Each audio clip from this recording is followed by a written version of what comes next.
about present continuous, past continuous and future continuous tense. Firstly, we will discuss about present continuous tense. Firstly, ਤੁਹਾਨੂੰ ਇਹ ਦੱਸਣਾ ਜੇ continuous word ਦਾ meaning ਹੁੰਦਾ ਲਗਾਤਾਰ, ਤਾਂ ਇਹ ਟੈਂਸ ਉੱਥੇ ਯੂਜ਼ ਹੁੰਦਾ ਜਿੱਥੇ ਤੁਸੀਂ ਦੱਸਣਾ ਹੋਵੇ ਕਿ ਕੋਈ ਕੰਮ ਲਗਾਤਾਰ ਹੋ ਰਿਹਾ ਹੈ। ਅਗਰ ਉਹ ਅੱਜ ਹੋ ਰਿਹਾ ਹੈ, ਲਗਾਤਾਰ ਹੋ ਰਿਹਾ ਹੈ, ਤਾਂ ਪ੍ਰੈਜ਼ੈਂਟ ਕੰਟੀਨਿਊਸ। ਲਗਾਤਾਰ ਹੋ ਰਿਹਾ ਸੀ ਤਾਂ ਪਾਸਟ ਕੰਟੀਨਿਊਸ। ਲਗਾਤਾਰ ਹੋ ਰਿਹਾ ਹੋਵੇਗਾ ਤਾਂ ਫਿਊਚਰ ਕੰਟੀਨਿਊਸ। मतलब कि ਇਹ ਵਾਲਾ ਟੈਂਸ ਕੰਟੀਨਿਊਟੀ ਨੂੰ ਸ਼ੋ ਕਰਨ ਦੇ ਲਈ ਯੂਜ਼ ਹੁੰਦਾ। ਨੇਮ ਤੋਂ ਹੀ ਕਲੀਅਰ ਆ, ਕੰਟੀਨਿਊਸ ਜੋ ਕੰਮ ਲਗਾਤਾਰ ਚੱਲ ਰਿਹਾ ਹੋਵੇ। ਸੋ ਪ੍ਰੈਜ਼ੈਂਟ ਕੰਟੀਨਿਊਸ ਟੈਂਸ ਦੇ ਵਿੱਚ ਹੈਲਪਿੰਗ ਵਰਬ ਕਿਹੜੇ ਯੂਜ਼ ਹੁੰਦੇ ਆ? is, am, are। ਇਹ ਤੁਹਾਨੂੰ ਪਤਾ ਹੀ ਹੈ ਕਿ ਸਿੰਗੂਲਰ ਦੇ ਨਾਲ is ਯੂਜ਼ ਹੁੰਦਾ, I ਦੇ ਨਾਲ am ਯੂਜ਼ ਹੁੰਦਾ ਐਂਡ ਪਲੂਰਲ ਦੇ ਨਾਲ are ਯੂਜ਼ ਕਰਦੇ ਹਾਂ ਅਸੀਂ। ਸੋ ਅਗਰ ਅਫਰਮੇਟਿਵ ਸੈਂਟੈਂਸ ਆਵੇ, ਅਸਰਟਿਵ ਸੈਂਟੈਂਸ ਆਵੇ, ਸਿੰਪਲ ਆਵੇ ਸੈਂਟੈਂਸ, ਪੋਜ਼ਿਟਿਵ ਸੈਂਟੈਂਸ ਆਵੇ ਤਾਂ ਐਕਟਿਵ ਫਾਰਮ ਵਿੱਚ ਤੁਹਾਡੇ ਕੋਲ ਕੀ ਗਿਵਨ ਹੋਊਗਾ? ਸਭ ਤੋਂ ਪਹਿਲਾਂ ਸਬਜੈਕਟ ਹੋਊਗਾ, ਫਿਰ helping verb is, am, are and then first form of verb ਉਹਦੇ ਨਾਲ ਕੀ ਲੱਗਿਆ ਹੋਊਗਾ? ing। ਜਿੱਥੇ ਵੀ ਕੰਟੀਨਿਊਸ ਵਰਡ ਆ ਗਿਆ, whether it is present continuous, past continuous or future continuous, or it would be present perfect continuous, past perfect continuous or future perfect continuous। ਜਿੱਥੇ ਵੀ continuous word ਆ ਗਿਆ ਇਹਦੇ ਵਿੱਚ ਹਮੇਸ਼ਾ ਹੀ ਵਰਬ ਦੀ ਫਸਟ ਫਾਰਮ ਦੇ ਨਾਲ ing ਲੱਗਾ ਹੋਊਗਾ। ਇਨ ਐਕਟਿਵ ਫਾਰਮ, ਐਕਟਿਵ ਫਾਰਮ ਦੇ ਵਿੱਚ ਹਮੇਸ਼ਾ ਹੀ ਸਾਡੇ ਕੋਲ ਵਰਬ ਦੀ ਫਸਟ ਫਾਰਮ ਦੇ ਨਾਲ ing ਲੱਗਾ ਹੋਊਗਾ।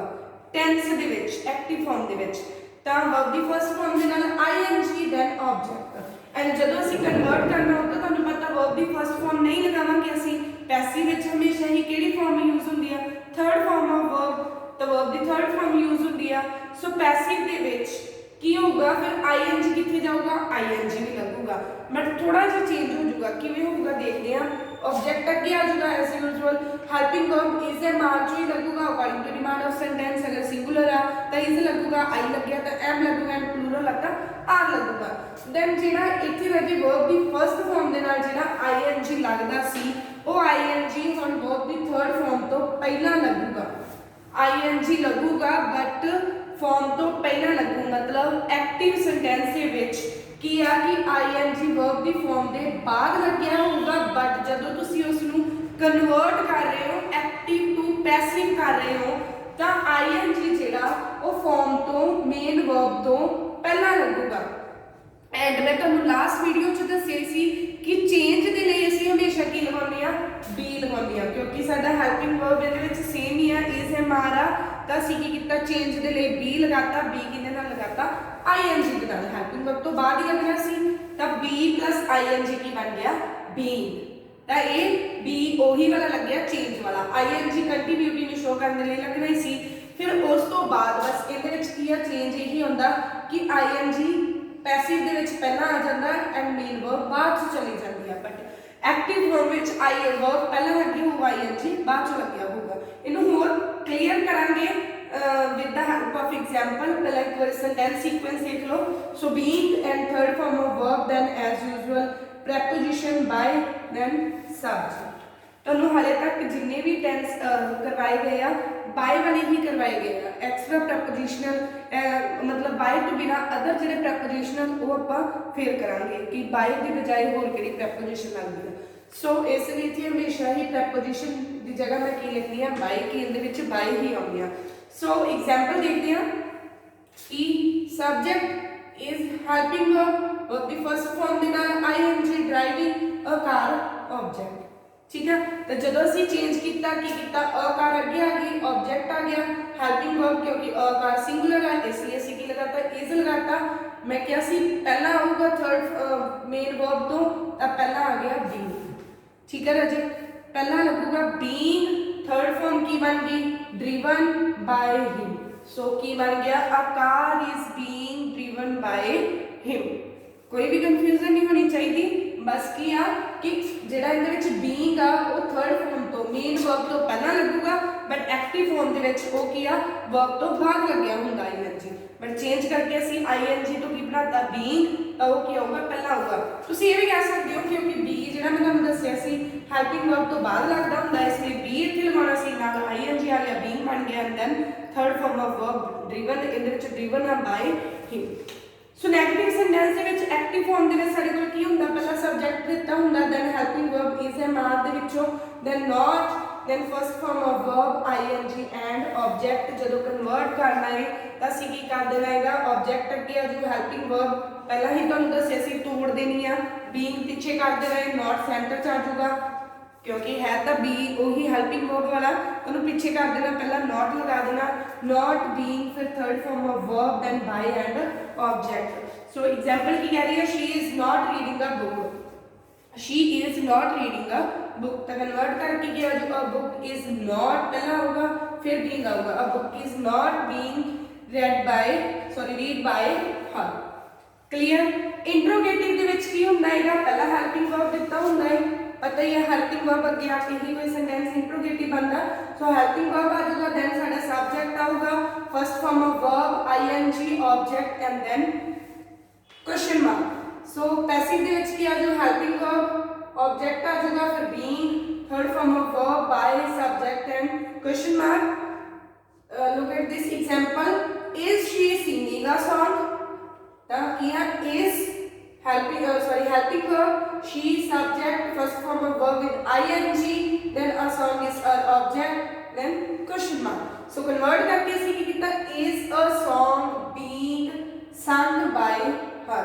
So is तो बाद किया गया साडा ऑब्जेक्ट, देन होगा being sung by her। अगर साडा सेंटेंस इंट्रोगेटिव भी एंड नेगेटिव भी आ तो सेम लास्ट वीडियो च भी दस्सिया सी, सेम रूल नु फॉलो करना, पहला इंट्रोगेशन वाला देन नेगेटिव वाला। सो की बन जाएगा, अगर एग्जांपल कह रही है is he not doing his duty, तो की बन जाऊ is his duty not being, मतलब पहला ऑब्जेक्ट देन नेगेटिविटी, इंट्रोगेटिव दी बजाय नु फॉलो करते हुए ऑब्जेक्ट नु अगे ले आंदा, देन नेगेटिविटी नु शो करते हुए नॉट लगाता, देन बी तो की बनी आ being done by him. So ए सीधा साडा प्रेजेंट कंटीन्यूअस टेंस।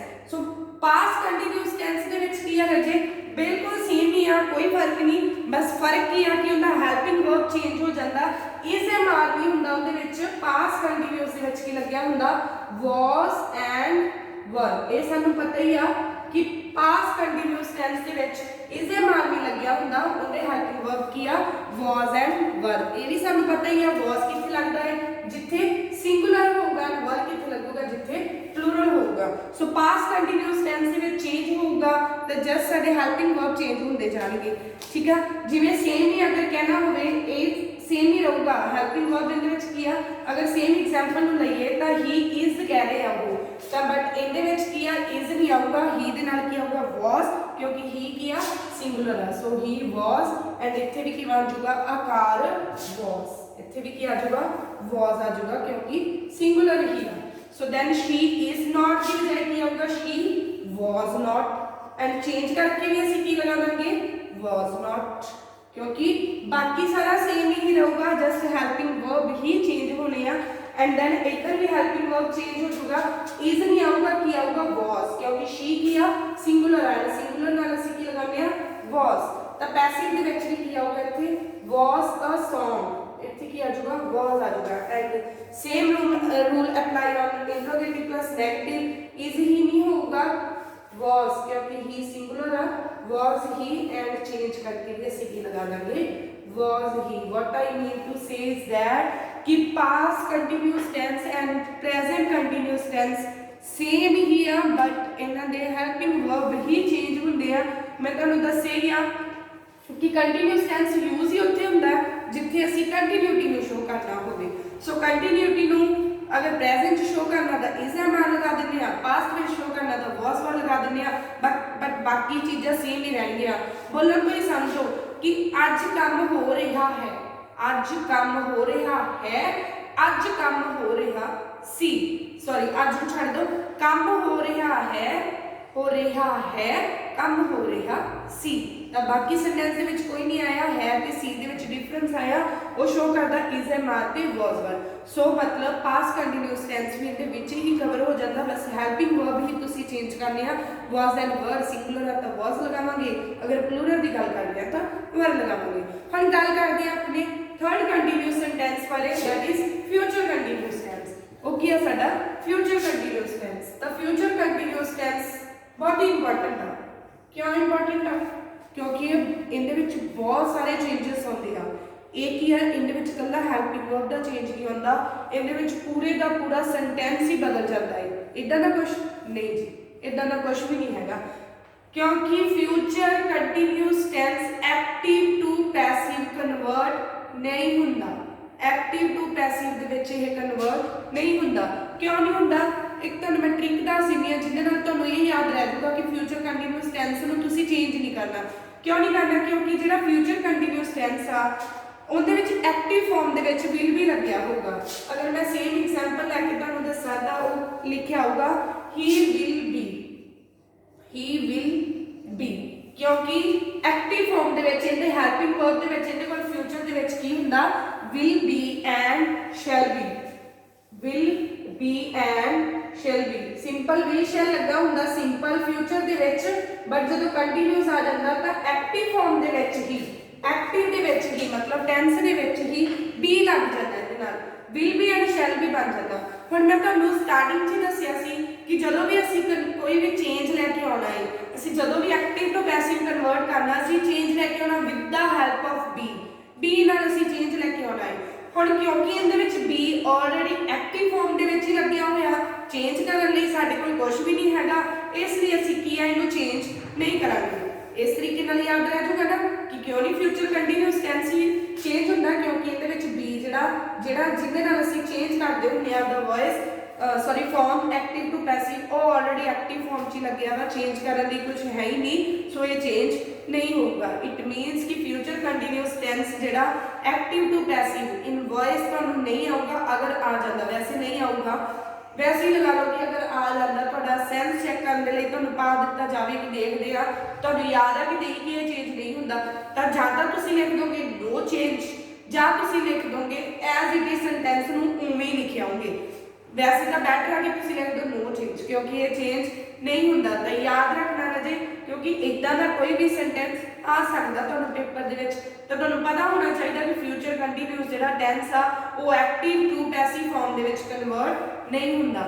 ਸੋ ਇਹਦੇ ਨਾਲ ਹੀ ਜਿਹੜਾ ਆਪਣੇ ਕੰਟੀਨਿਊਸ ਵਾਲੇ ਟੈਂਸ ਉਹ ਕੰਪਲੀਟ ਹੋ ਗਏ, ਪ੍ਰੈਜ਼ੈਂਟ ਕਰ ਲਿਆ, ਪਾਸ ਕਰ ਲਿਆ, ਫਿਊਚਰ ਵੀ ਕਰ ਲਿਆ। ਫਿਊਚਰ ਸਭ ਤੋਂ ਸੌਖਾ ਸੀ ਨਾ, ਬਸ ਸਿੰਪਲੀ ਲਿਖ ਦੇਣਾ ਨੋ ਚੇਂਜ, ਕੋਈ ਵੀ ਚੇਂਜ ਨਹੀਂ ਹੁੰਦਾ। ਸੋ ਇਹਨਾਂ ਦੇ ਰਿਗਾਰਡਿੰਗ ਤੁਹਾਨੂੰ ਕੋਈ ਵੀ ਕਨਫਿਊਜ਼ਨ or problem ਹੈ, you can ask. Thank you, have a nice day ahead.